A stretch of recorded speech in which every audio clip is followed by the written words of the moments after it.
Avant de crucifier Jésus, les soldats se moquèrent cruellement de lui. Ils l'habillèrent d'une tunique rouge pour le déguiser en roi et lui posèrent sur la tête une couronne d'épines qui écorcha sa peau jusqu'au sang. « Salut, roi des Juifs !» lui lançait-il en ricanant.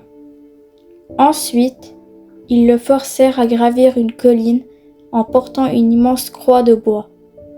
Le peuple s'amassait le long du chemin et lui criait « Essaye de te sauver toi-même si tu es réellement le Fils de Dieu !» Et les prêtres reprenaient avec un rire mauvais. Il sauve les autres, mais il est incapable de se sauver lui-même. Au sommet de la colline, les soldats firent coucher Jésus sur la croix et les clouèrent par les pieds et par les mains. C'était là une façon aussi lente que douloureuse de faire mourir quelqu'un.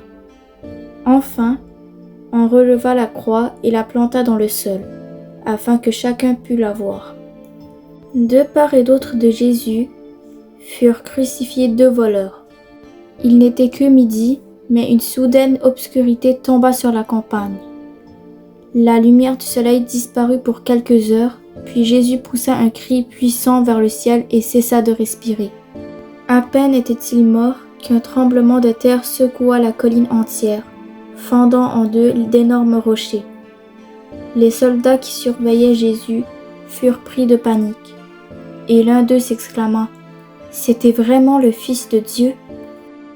Descendu de la croix par ses proches, il est enveloppé dans un linge blanc et mis au tombeau.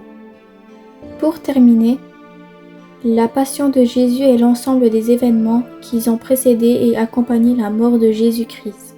Les 4 évangiles de Matthieu, Marc, Luc et Jean évoquent la passion du Christ, c'est-à-dire son arrestation, sa condamnation et sa mort sur la croix.